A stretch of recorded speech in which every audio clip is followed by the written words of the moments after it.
Mesdames et messieurs, bonjour. Aujourd'hui, nous abordons la troisième partie de notre présentation sur la médiation dans le processus électoral. Nous parlons aussi également de la stabilité politique ne peut se faire sans accord politique inclusif, de la diminution des risques des tensions électorales, de la phase préélectorale, de la phase post-électorale, et nous terminons sur les mécanismes de prévention des conflits.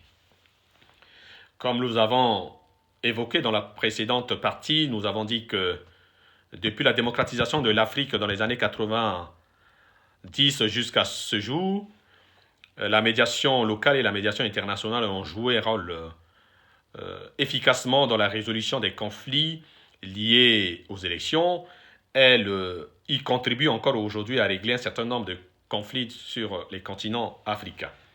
Et donc, pour aborder ce thème que nous avons évoqué là, sur la médiation dans le processus électoral, nous pouvons dire qu'à l'instar des problèmes liés aux élections, la médiation dans le processus électoral est indispensable. Elle joue un rôle à la fois multiple et varié. L'intervention de la médiation est nécessaire à toutes les phases du processus électoral et elle concerne aussi les acteurs clés et les facteurs majeurs du processus. Afin de garantir l'intégrité du processus électoral tout le long, la médiation, qui est un processus de rétablir les liens entre les parties en conflit, peut être mise en contribution pour la résolution de certains problèmes entre les différentes parties impliquées dans le processus électoral. La logique inclusive doit prévaloir l'élaboration des textes, des modalités des élections, charte des partis, code électoral, procédure d'organisation et financement de la campagne électorale, mais surtout le cadre constitutionnel. Elle est cruciale dans l'établissement des organes de gestion des élections, dans la constitution des listes électorales, enjeu central de la stabilité du processus électoral. Un consensus national doit prévaloir dans l'élaboration de l'adoption des lois et normes électorales, du fichier électoral, des structures de gestion des élections ainsi que des autres mécanismes afférents, tels que la déclaration de paix ou les codes de bonne conduite. Comme vous savez, le jour du scrutin, généralement, sont cristallisés à des tensions et c'est pour ça que la responsabilité des partis politiques sont souvent appelés à faire de telle sorte qu'il y ait un code de bonne conduite pour que les élections se déroulent dans un climat apaisé. Et donc, cet objectif est de parvenir à des dispositions claires, faisant consensus, afin de limiter les manipulations lors de leur mise en œuvre. La nécessité de dialogue vise aussi à créer un cadre permanent de concertation autour des enjeux de la réglementation du système politique constituant, organisation du scrutin, droit de l'opposition, code éthique. C'est autour de tel accord que les différents partis politiques peuvent organiser en toute sûreté leurs activités. En l'absence de médiation et de consultation consensuelle, il n'y a ni possibilité de structurer l'action sur le moyen et long terme, ni sur la possibilité d'acceptation d'une défaite électorale. Les dispositifs non consensuels imposés unilatéralement, loin de fonder un capital politique commun, risquent de conforter l'idée de l'impossibilité de la confiance du vivre ensemble.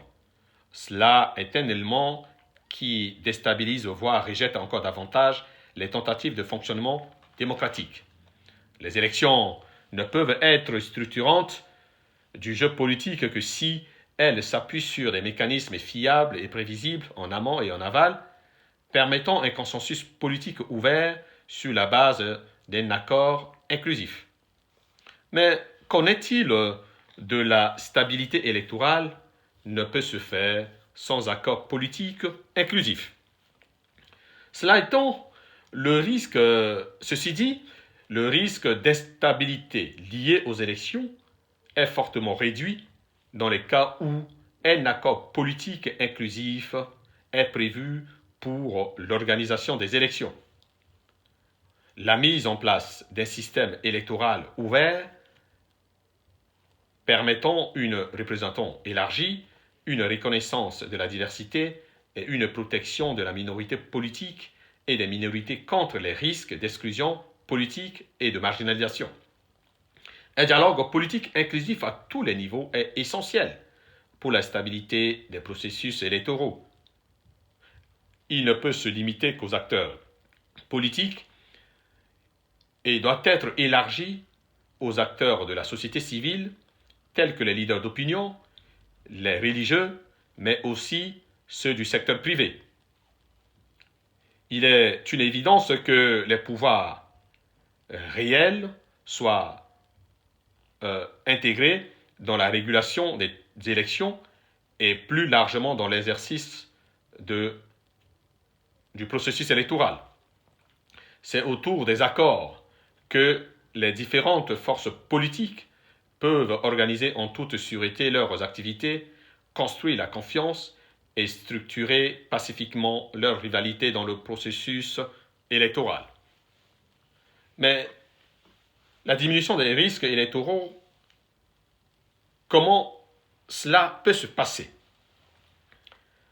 La stabilité des processus électoraux est conditionnée par l'intégrité de leur organisation et donc par l'existence d'une administration électorale crédible et reconnue par tous. Dans de nombreux pays en Afrique, la chaîne d'organisation des élections par les institutions publiques est défaillante dans le processus électoral depuis la tenue de la liste électorale jusqu'aux contentieux électoraux. Les organes de gestion des élections sont aussi le plus souvent moins institutionnalisés, peu pérennes et ne disposent pas des capacités nécessaires pour remplir leurs fonctions et asseoir leur indépendance. La stabilité des processus électoraux dépend de la manière dont sont gérées les tensions électorales. Il est essentiel d'accorder une priorité à la prévention de la violence électorale, mais aussi aux mécanismes de la médiation préventive en vue d'apaiser la tension et de la protection des droits de l'homme. La prévention passe aussi par le processus de médiation qui tend à associer différents acteurs pour traiter les tensions identifiées. La gestion pluriacteur des conflits à travers la médiation, regroupant un réseau d'acteurs représentant la diversité sociale du contexte où les violences électorales sont susceptibles d'éclater, constitue une approche fondamentale de la pacification des processus électoraux. La mise en œuvre de dispositifs de médiation efficaces nécessite l'existence et le bon fonctionnement de mécanismes d'alerte sur les risques de violence électorale.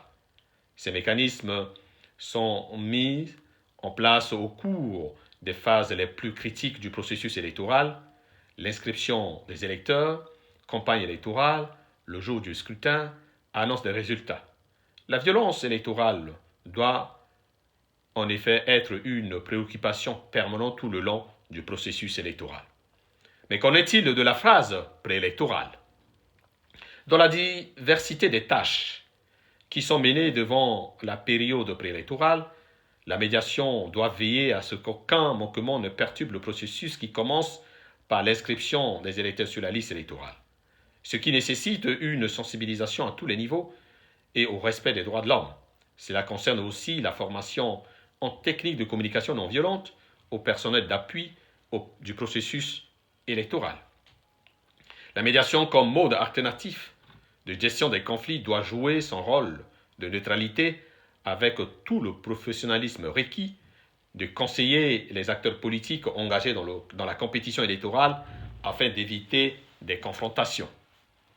Mais maintenant, s'agissant de la phase préélectorale, le processus électoral ne s'achève pas avec l'expression des suffrages des électeurs, c'est-à-dire le vote. Vous savez, les élections ne s'arrêtent pas lorsqu'on vote, lorsqu'on met un bulletin dans l'urne.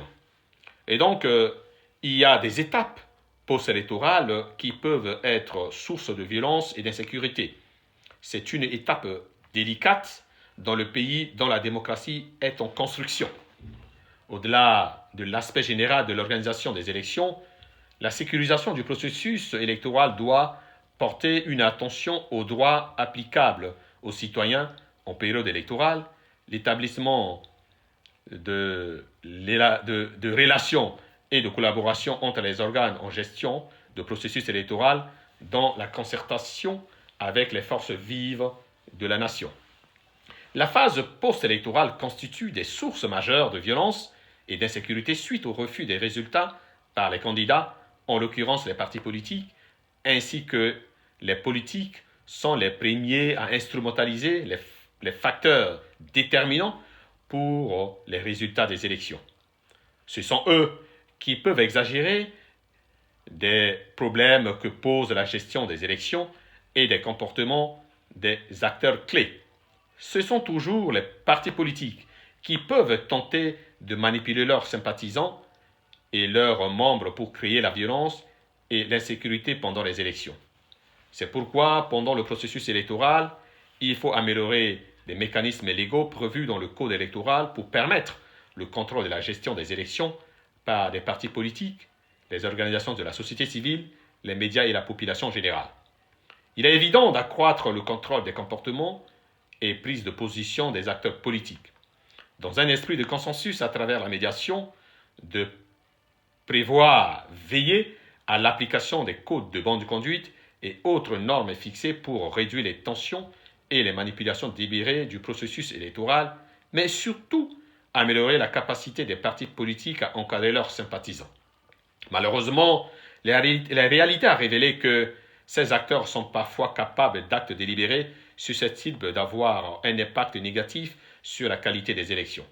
Les mêmes acteurs peuvent être également l'objet d'une instrumentalisation d'autres acteurs du processus électoral, comme l'organisation de la société civile, les médias et les populations générales.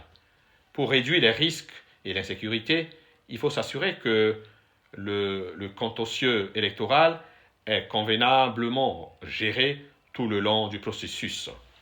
À l'égard des conflits qui ont éclaté en Afrique ou ailleurs, montrent à suffisance que la mauvaise gestion du contentieux électoral plutôt, est à la base de la plupart d'entre eux. De ce fait, les conditions plus appropriées doivent être créées pour que la gestion du contentieux à toutes les étapes de la mise en œuvre du processus électoral. Un environnement favorable à une bonne gestion électorale réduit l'instabilité par une médiation qui crée les conditions de la paix sociale. Mais maintenant, parlons-en des mécanismes de prévention des conflits. Le processus électoral, lorsqu'il est convenablement géré, aide à prévenir les conflits dans la mesure où il constitue une voie pacifique de résolution de plusieurs types de conflits, de désaccords dans la société et les jeux politiques. Il convient de mettre la médiation au centre de manière à contribuer à départager d'une voie pacifique les différentes visions en matière de mode de gestion des affaires de la cité. L'unanimité est faite du processus autour de l'idée qu'une bonne gestion du processus offre une manière pacifique de dévolution et de répartition ou de partage du pouvoir d'État. L'élection contribue également à réduire les tensions au sein du peuple tout en constituant un mécanisme susceptible d'augmenter la légitimité des élus et les chances de durabilité du processus de démocratisation. La bonne gestion du processus électoral favorise à la fois l'expression et la résolution pacifique des désaccords entre les groupes sociopolitiques sur les différentes visions en matière de gestion des affaires publiques, sur les clivages idéologiques. Les partisans des différentes positions en présence préfèrent recourir à l'arbitrage des citoyens souverains du jeu électoral. Le processus électoral, bien géré, constitue également une soupape de sûreté dans toute démocratie représentative digne de ce nom. Il offre en effet l'occasion à toute catégorie de citoyens d'exprimer leurs préoccupations, leurs besoins et même leurs rancœurs sur la manière dont le pays est géré. Il offre aux citoyens l'occasion de demander des comptes à leurs mandataires, de sanctionner les sortants positivement ou négativement, de formuler des doléances à l'endroit des entrants et, par conséquent, de renforcer leur confiance au processus de démocratisation d'une façon générale. Lorsque les élections sont gérées de manière satisfaisante, elles prennent aux yeux des acteurs politiques la forme d'une certitude sur les résultats possibles auxquels elles peuvent donner lieu. C'est de cette façon que les élections constituent pour chaque groupe d'acteurs politiques l'espoir réaliste qu'il est possible d'accéder au pouvoir d'État à force d'investir dans les actions susceptibles de retenir l'intérêt des suffrages des électeurs. Ceci réduit par la même occasion l'idée de recours à des moyens illégaux d'accession au pouvoir ou de recours à la violence. Le rôle de la médiation en tant que mécanisme de prévention des conflits est encore plus aisé à constater dans les sociétés plurielles, hétérogènes, surtout lorsque les éléments de clivage sont politisés. Il s'agit par exemple des sociétés multiethniques, multiraciales, fragmentées ou plurielles, jusque sur le plan religieux, etc., où ces facteurs influencent les comportements des citoyens politiques. Dans ces conditions, le degré d'inclusivité du système électoral est en définitive le système démocratique en lui-même peut aider à garantir la participation des groupes sociaux et donc l'expression de la prise en compte de leurs préoccupations. Sans cette perspective, il y a bien un risque que certaines personnes puissent recourir à des moyens extra-légaux pour atteindre leurs objectifs.